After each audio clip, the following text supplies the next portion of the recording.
Bonjour à tous, mon nom est Rodrigue Amiot, bienvenue sur la chaîne Rodam 3D. Aujourd'hui, un petit vidéo question de Mathieu sur le groupe Fusion 360 Partage et Création.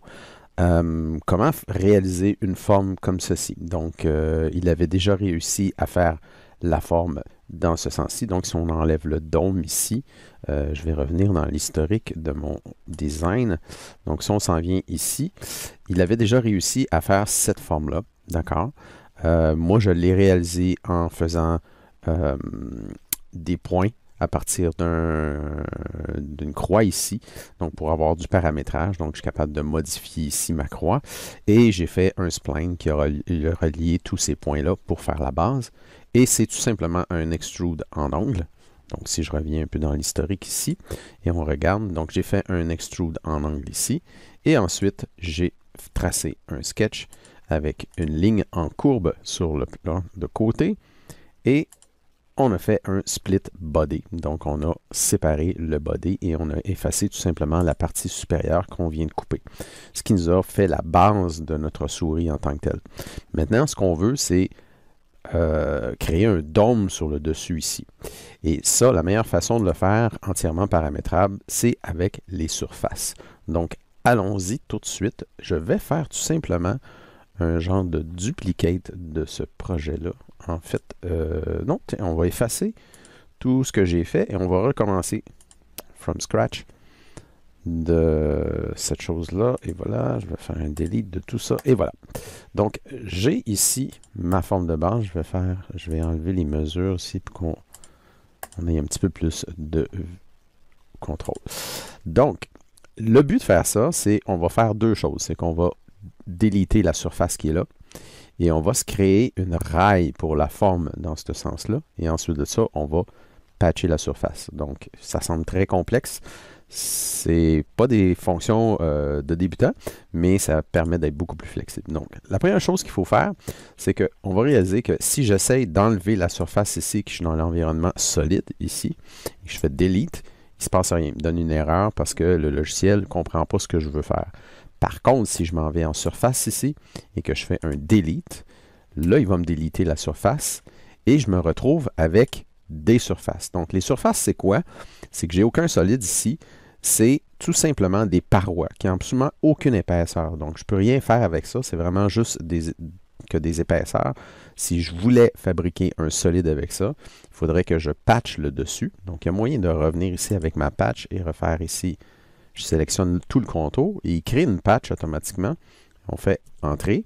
Et là, j'ai toujours, si vous remarquez ici, deux feuilles de papier. Donc, si je fais un Inspect ici, comme ça, vous voyez que j'ai carrément un espace vide. Donc, ces deux feuilles de papier-là, ces deux surfaces planes-là, il va falloir les attacher ensemble pour créer un solide. D'accord? Et on va utiliser la fonction Stitch ici. Cela dit, les gens qui me connaissent, là, je travaille avec l'interface anglaise. Donc, ce que je vais faire, c'est que je vais revenir en arrière ici. Donc, j'ai ma surface ouverte ici. La première chose qu'on va faire, c'est qu'on va créer un arc ici pour avoir la forme de notre patch qu'on veut faire. Donc, pour faire ça, je vais aller dans mes plans. Je vais choisir le plan en plein milieu de mon design ici. Et ce que je vais faire, c'est que là, je n'ai pas de point vraiment ici, d'accord, que je peux aller chercher. Donc, on va faire ici un Project Intersect. Donc, cette fonction-là, je vais aller en 3D pour qu'on la voit bien. Je vais amener ma boîte de Project Intersect. Ce que ça va faire, c'est que ça va créer un point sur le plan ici par rapport à la surface que je choisis. Donc, si je choisis le contour aussi, on voit en rouge qu'il va créer un sketch qui représente les lignes qui sont là. Je vais faire OK, ce qui me permet d'avoir des points à ce moment-là ici, au niveau de mon sketch. Ce qui va me permettre, je vais revenir à mon plan ici, de repartir d'ici. Je vais commencer par me tracer une ligne de référence, donc ligne en mode construction. Je pars du centre et je vais lui donner une hauteur. Pas besoin de lui donner une mesure tout de suite. Et je vais me servir de ce point-là pour faire mon arc. Je vais faire un arc de cercle. Je pars de ce point-ci à ce point-ci et on va envoyer notre arc ici. Par contre, là, j'étais en mode construction. Je choisis ma ligne. X pour enlever le mode de construction. Et là, je viens de définir avec une mesure ici. Et j'amène cette mesure-là. On met 10. Oups, pardon. Et là, je viens de définir un endroit pour une mesure pour la hauteur de ma courbe ici.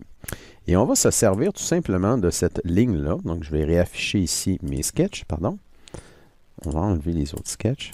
Je vais me servir de cette ligne-là pour faire notre patch ici en mode surface. Donc, l'avantage des surfaces, c'est que quand je vais faire une patch comme ça, j'ai différents choix ici dans les paramètres. D'accord? Donc, je peux effectivement décider de choisir un type de connexion différent. Donc, je pourrais être en mode tangente ici, ce qui va me donner une espèce de bulle. Et là, j'ai un choix sur ce qu'on appelle le weighting de la tangente ici. Mais ce n'est pas tout à fait ce qu'on veut. Donc, nous, on veut une connexion G0, donc qui est vraiment carré, 90 degrés, pas 90 degrés, mais franche en coin comme ça.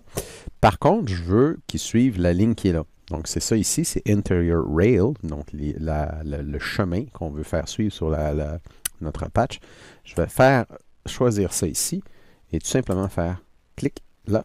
Et voilà, et automatiquement, ma forme, elle est faite. Donc, c'est aussi simple que ça. D'accord?